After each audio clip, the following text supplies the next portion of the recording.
اجے پال جوگی مرگ چھالا ہرن کی کھال کے اوپر بیٹھا ہوا یوں آ رہا ہے، جیسے آپ جہاز پہ بیٹھتے ہیں، اڑتا ہوا آ رہا ہے۔ چیلے 400 چیلے انا ساگر کی طرف یوں لپک رہے ہیں جیسے بھوکا شیر یا بندر لپکتے ہیں۔ ان کے ہاتھوں میں سانپ ہیں، اصلی جینون سانپ۔ ایک عجیب دہشت زدہ منظر تھا۔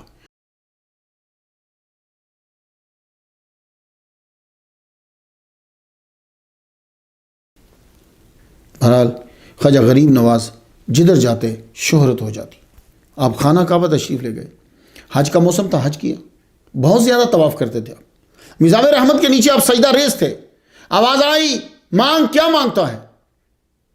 یہ مزاب رحمت وہاں ایک فرشتہ کھڑا رہتا ہے، مانگ کیا مانگتا ہے؟ تو خواجہ صاحب نے کیا مانگا؟ نبی کی اولاد سے ہے، کہنے لگے اللہ پاک تیری بارگاہ سے میں یہ مانگ رہا ہوں، جو بھی میرا مرید ہو تو اسے بخش دے۔ آواز آئی جو بھی سچے دل سے تیرا سچا مرید ہوگا ہم اسے بخش دیں گے۔ اللہ اکبر جل شانہ۔ وہاں سے پھر مدینہ گئے۔ یہ کیسے ہو سکتا ہے کہ ولی کامل حج کرنے جائے تو مدینہ نہ جائے؟ مدینہ شریف گئے، روزانہ آ کر سرکار کے روضہ مبارک کے سامنے بیٹھ جاتے، روز بیٹھ جاتے۔ ایک دن اونگ آ گئی، سرکار صلی اللہ علیہ وآلہ وسلم آپ کو فرماتے ہیں اے معین الدین، ولایت ہند میں نے تجھ کو دی، اجمیر جا، تیرے وجود سے کفر دور ہوگا۔ وجن طاری ہو گیا، کرم حبیب باری ہو گیا۔ پر سوچ میں آیا کہ اجمیر کدھر ہے؟ میں تو پہلی بار نام سن رہا ہوں۔ تو خواب ہی کے اندر پورا نقشہ بھی دکھا دیا، کدھر جانا ہے، کہاں سے جانا ہے۔ وہاں سے روانہ ہوئے۔ آپ کی عمر جو ہے وہ 50 کی طرف پہنچنے ہی والی تھی۔ 40 مریدوں کو ساتھ لے کر بغداد سے ہند کی طرف روانہ ہوئے۔ تو یہاں سے پھر آپ آجمیر کی طرف روانہ ہوئے۔ لاہور سے دہلی کی طرف، پٹیالہ سے آجمیر کی طرف رخ موڑ لیا آپ نے۔ اس وقت آجمیر پہ راج تھا پرتھوی راج چوہان کا۔ اس کا دور حکومت 1178 عیسوی سے 1192 عیسوی تک کا ہے۔ خواجہ نے ایسا روحانی حملہ کیا، اس سے آجمیر بھی چھین لیا اور دہلی بھی چھین لیا۔ دہلی اپنے خلیفہ کو دے دیا اور آجمیر خود لے لیا۔ اب روحانی واردات اصلیہ بھی سنتے جاؤ کیا ہوئی۔ آپ آجمیر پہنچے تو آپ نے اس جگہ کا انتخاب کیا جو کسی بندے کی رہائش نہ تھی۔ وہاں رکے، شام کے وقت ملازمین آ گئے، یہاں سے خیمے اٹھاؤ، یہ بادشاہ کے اونٹوں کی جگہ ہے۔ مگر خواجہ نے کوئی بات نہیں کی، بس اتنا فرمایا تمہارے کہنے پہ ہم تو چلتے ہیں، اونٹ نہیں چلیں گے۔ آپ وہاں سے اٹھ کر انا ساگر کے کنارے اس جگہ بیٹھ گئے جہاں سید حسین خنگ یا خنگ رحمۃ اللہ علیہ بیٹھے تھے۔ یہ ایران میں ایک شہر ہے۔ آپ نے انا ساگر جھیل کے کنارے ڈیرا لگا لیا۔ یہ جھیل 13 کلومیٹر لمبی ہے، دریائے لونی سے نکلتی ہے۔ پرتھوی راج کے پر دادا اناجی چوہان نے یہ بنائی تھی۔ کتنی بڑی ہے، کتنے بندے لگے ہوئے ہیں یار۔ صبح ملازمین جو ہیں اونٹ لینے آئے، انہیں چلائیں، وہ چل ہی نہیں رہے۔ بابا تو چلے گئے تھے، یہ نہیں چل رہے۔ ایک بولا میں جان گیا، کیوں نہیں چل رہے؟ وہ بابا کہہ گیا تھا نا ہم چلتے ہیں، یہ یہیں ہیں گے۔ میرا دل کہتا ہے وہ کہے گا تو یہ چلیں گے۔ راجہ کے نوکر خواجہ غریب نواز کے پاس معافی مانگنے آئے۔ آپ نے فرمایا چلے جاؤ، اب چلاؤ گے تو چلیں گے۔ واپس آئے تو اونٹ آرام سے ان کے ساتھ چل پڑے۔ راجہ کے پاس اونٹ اور ملازم دیر سے پہنچے تو راجہ نے پوچھا دیر کیوں لگئی؟ ان کو بچاؤ کے لیے وہ پورا واقعہ سنانا پڑا۔ یہ پرتھوی راج چوہان کے دربار میں خواجہ کا پہلا تذکرہ تھا۔ خواجہ کا جمال اور جمال کا کمال، جو ایک بار آئے پھر جا نہ پائے۔ یہ راجوں کا گھر تھا، تبھی تو راجستھان راجاؤں کی جگہ کہلواتا تھا، اور یہاں ایک خاص مندر تھا جس میں صرف راجہ ہی پوجا کر سکتا تھا۔ سارے دیوں میں 3.5 من تیل لگتا تھا ایک مندر کے اندر۔ رات کو دیے روشن ہوتے تو دور سے مندر دکھتا۔ 3 من تیل جلایا مگر من میں نور نہ آیا۔ دل منور ہوتا ہے توحید کا دیپ جلانے سے. توحید کا اقرار نہیں تو سورج کے نیچے کھڑے ہو جاؤ تو اندھیرا ہی اندھیرا ہے. انا ساگر کے کنارے چھوٹے چھوٹے مندر بھی تھے پرجا کے لیے. یہاں لوگ آتے، شاور لیتے، پنڈت شاور دلاتے اور انہیں بتلاتے کہ تو پاک ہو گیا ہے. انہوں نے جب غریب نواز اور آپ کے 40 مریدین کو پانی لیتے ہوئے اور وضو کرتے ہوئے دیکھا تو جا کر راجا کو شکایت لگائی، یہ انا ساگر سے وضو کرتے ہیں، پانی پلید ہو جاتا ہے، ان پہ پانی بند کر دو. تاریخ نے خود کو دہرایا. آج حسین کے بیٹے پہ پانی پھر بند ہو گیا. مگر اب کی بار استقامت کی نہ تھی، کرامت کی تھی. کیونکہ اب دین بچانا نہیں پھیلانا تھا. دین بچانا ہو تو امام حسین کی طرح استقامت کی ضرورت ہوتی ہے. دین پھیلانا ہو تو غریب نواز کی طرح کرامت کی ضرورت ہوتی ہے. انہوں نے شکایت لگائی، راجا نے منظور کر لی. ملیچ پانی نہیں لیں گے. ہندوؤں کی مقدس کتب میں ملیچ اس کے لیے استعمال ہوتا ہے جو غیر مذہب ہندوستان سے باہر پیدا ہو اس کو، اور پھر وہ ہندوستان میں آئے. پنڈت جوگی بادشاہ کی سپورٹ کی بنا پر طاقتور ہو کر انا ساگر میں مسلمانوں کو پانی لیتے اور نہاتے دیکھا تو نکال کر خوب مارا اور ساتھ میں قانون بھی بتا دیا تاکہ گھروں میں بیٹھے ہوئے لوگ اس دنگے کو ظلم نہ کہیں بلکہ کہیں کہ مسلمانوں نے قانون کی خلاف ورزی کی ہے. جی، مسلمان مریدین زخمی دل اور زخمی جسم کے ساتھ خواجہ کی بارگاہ میں حاضر ہوئے. آپ نے پوچھا کیا ہوا؟ بولے جوگیوں پنڈتوں نے مارا کہ تم پانی پلید کرتے ہو. کل ہمارا میلہ شروع ہونے والا ہے، 10,000 آدمی ایک وقت میں اشنان کرتے ہیں، تم لوگوں کو دیکھا تو بھاگ جائیں گے. آپ نے فرمایا اچھا کل جب ان کا میلہ شروع ہو جائے، وہ 10,000 بندے جب لائن میں لگے ہوں اشنان کرنے تو اس وقت ہمیں بتانا. 10,000 لوگ جمع تھے، باری باری اشنان ہو رہا تھا. یہ آپ نے دیکھنا ہو تو کبھی بنارس جائیے، آپ کو معلوم ہو جائے گا. خواجہ اجمیر، عطائے رسول، سلطان الہند اپنی روحانی آرمی کے ساتھ وہاں پہنچ گئے. پنڈتوں جوگیوں نے دیکھا تو کان کھڑے ہوئے، خود بھی کھڑے ہو گئے. خواجہ صاحب کی طرف بڑھے. آپ نے فرمایا رک جاؤ، صرف ایک لوٹا، ایک کوزہ. لوٹا کوزہ کتنا بڑا ہوتا ہے؟ آپ نے گاؤں کی مساجد میں دیکھا ہی ہوگا. آپ نے فرمایا ہاتھ پانی کو نہیں لگائیں گے، لوٹے کی ٹوٹی سے پکڑ کر یوں صرف بھرنا ہے. انہوں نے کہا ٹھیک. آپ نے خواجہ قطب الدین بختیار کاکی رحمہ اللہ سے کہا میں آنکھ بند کر کے کھڑا ہوں، تم آنکھ کھول کر کوزے کو بھر لاؤ. جو آپ کا مرید کوزہ بھرنے جا رہا ہے تمام کی نظریں آپ کی طرف ہیں. انا ساگر پہ ہر قسم کی کاروائی رک گئی. جو ہی کوزہ ڈالا پانی میں ہلچل ہوئی. آپ کوزہ بھر کے خواجہ کی طرف چلے. جس رب نے طوفان نوح کے بعد زمین کو پانی نگلنے کا حکم دیا تھا، آج حسین کے بیٹے معین الدین خواجہ غریب نواز کے لیے پھر حکم ہوا جھیل کی زمین پانی سک کر لے. لوٹا پورا ہوا، جھیل خالی ہو گئی. 10,000 بندہ اس وقت موجود تھا، ہوش اڑ گئے جناب سب کے. یہ کیا ہوا؟ سلطان الہند تو چل پڑے، مجمع پانی کے لیے تڑپ گیا. پنڈت اور جوگی اب معافی مانگ رہے. سوچتے ہوں گے جس کی ایک لوٹے میں جھیل آ گئی مشک بھر لے تو کیا غضب ڈھائے گا. اب انصاف پہ آ گئے، انسانیت کا سبق یاد آ گیا. بولے یہ آپ کا بھی اتنا ہی ہے جتنا ہمارا ہے. ہمیشہ باطل کو، ہمیشہ ظالم کو جب خود مصیبت پڑتی ہے تو وہ انسانیت کا ہی رونا روتا ہے اس وقت. اور جب کبھی مسلمان مر رہا ہوگا، تڑپ رہا ہوگا، کاٹا جا رہا ہوگا، کہیں انسانیت دور نشے میں دھت ہوتی. سارے بولے پانی لٹا دیجئے. امام حسین کے بیٹے نے پانی لٹا دیا. جو ہی لوٹا خواجہ قطب الدین بختیار کاکی نے انڈیلا، جھیل بھر گئی. 10,000 کو توحید کی سمجھ آ گئی کہ پانی صرف تن صاف کرتا ہے، توحید من صاف کر دیتی ہے. محمود غزنوی رحمۃ اللہ علیہ کا لشکر نہ وہ کر پایا جو غریب نواز نے کر دیا. راجا کے راج کو ہلا کے رکھ دیا. اب راجستانیوں کے دل میں تربیت اور خوف کا جھگڑا شروع ہو گیا. تربیت اور خوف دونوں کا جھگڑا شروع. تربیت خواجہ کے خلاف ابھارے، ساری زندگی بت پرستی میں گزری، اور خوف روکے. اس واقعے کے بعد ہر گھر میں ہر در پہ خواجہ کا نام. توحید پھیلانے والے کو جب مشرکین زیر نہ کر پائے تو ہمیشہ سے ہی یہ جملہ رہا, یہ جادوگر ہے. پرتھوی راج نے کہا یہ جادوگر ہے. شاہی بت خانہ میں موجود پنڈت جو یوگا کا ماہر اور بڑا گیانی تھا, پڑھا لکھا تھا, راجاؤں کا پنڈت, پنڈتوں کا راجا, اسے بلایا گیا. سادھو رام, جی راجا, ہماری عزت کا مسئلہ ہے, تم اپنے علم سے اس بابا کو ہراؤ ورنہ جنتا میں اس کی عزت بڑھ جائے گی.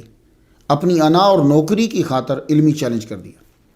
ایک علمی مقابلہ تھا. سادھو رام اپنے فلسفہ کو ہتھیار بنا کر مقابلہ کے لیے آگے بڑھا. دن مقرر ہوا, خواجہ جوابات دینے کے لیے بلائے گئے. آپ تشریف لے گئے. دنیا جانتی ہی نہیں کہ قرآن ہی علم کا خزانہ ہے. باقی تمام علوم قرآن کے پہلے دروازے کی دہلیز پہ سر جھکائے ادب سے کھڑے ہیں. اللہ اکبر جل شانہ. اس نے جب خواجہ غریب نواز کے آگے فلسفہ شروع کیا, آپ نے میں سادھو رام یار کیا اچھل کود رہا ہے تو, میں تو تیرے ماتھے پہ اللہ لکھا ہوا دیکھ رہا ہوں. اللہ اللہ اللہ. بس ایسے ہی سمجھیے جیسے کچھ چیز دھڑم سے گر گئی ہو.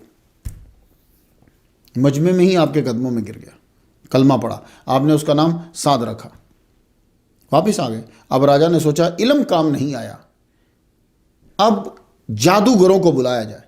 سب سے بڑے جادوگر اجے پال کو بلایا کہ تم کسی طرح سے اس مسلمان سے ہماری جان چھڑاؤ, منہ مانگا انعام پاؤ گے. ہماری بڑی رسوائی ہو رہی ہے, ہم ماریں گے تو اور رسوائی ہوگی کہ راجا نے مسلمانوں کو نہتوں کو مار ڈالا, تم جادو کے زور سے مار ڈالو بس.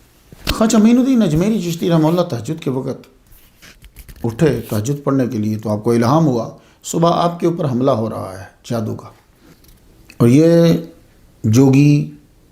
یوگی چیلے یہ کریں گے آپ. خواجہ معین الدین اجمیری چشتی رحمہ اللہ نے فجر کی نماز پڑھائی. اس کے بعد آپ نے مریدین اور ساتھیوں کو ایک جگہ بٹھا دیا. فرمانے لگے یہ اس جگہ بیٹھ جاؤ. ان کے گرد حصار باندھ دیا دائرہ. فرمانے لگے سنو, سختی سے آرڈر ہے میری طرف سے, جب تک میں خود نہ آؤں تم باہر مت آنا. جی مرشد جیسے ہوگا.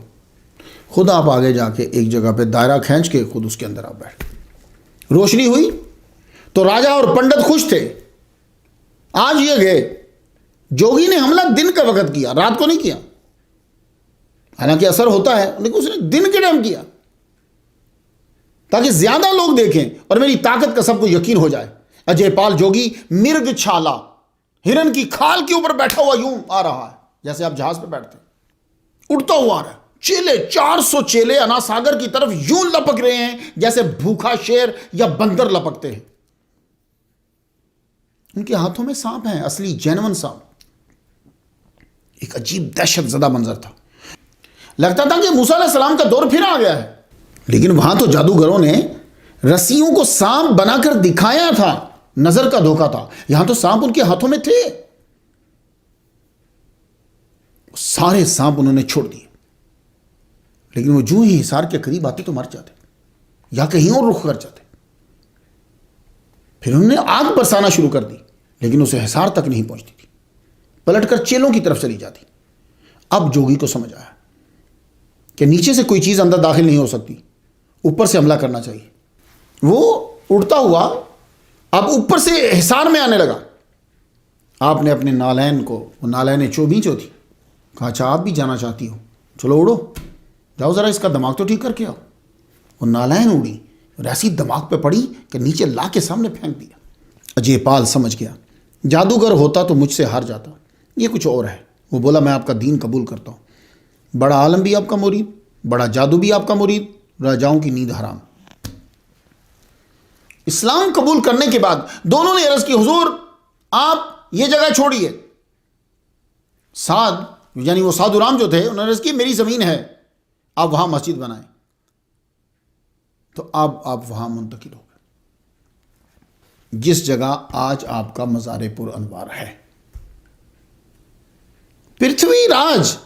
پرتھوی راج بظاہر 1191 کی ترائن کی جنگ جیت چکا تھا.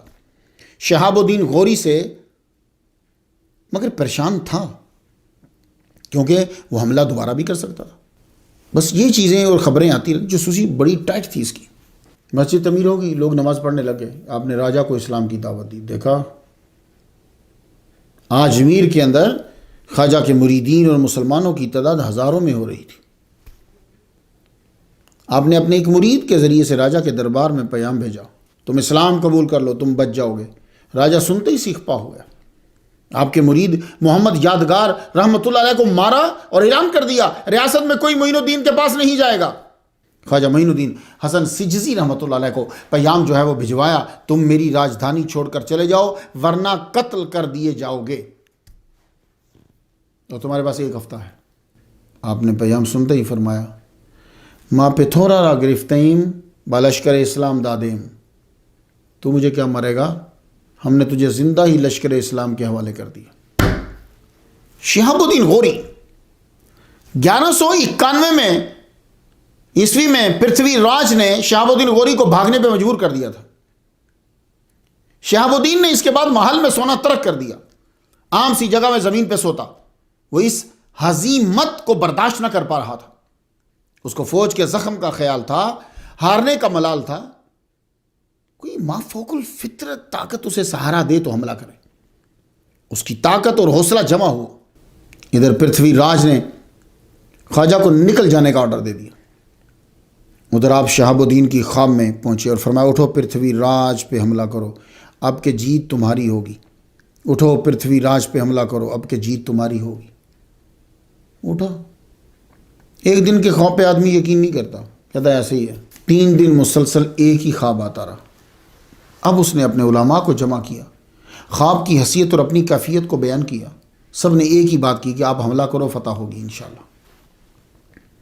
شہاب الدین غوری پشاور سے ملتان اور ملتان سے لاہور پہنچا تو یہاں سے رکن الدین حمزہ کو راجہ پرتھوی راج چوہان کے پاس پیغام دے کر بھیجا، اسلام قبول کر لو ورنہ جنگ کے لیے تیار ہو جاؤ۔ وہ پیغام سنتے ہی ہنس پڑا۔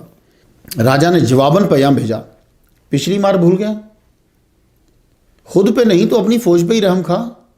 تو نہیں جانتا میری فوج میں صرف ہاتھیوں کی تعداد 3000 ہے، 3 لاکھ سوار فوجی ہیں میرے پاس، اور پیدل جو ہیں ان کا شماری کوئی نہیں ہے۔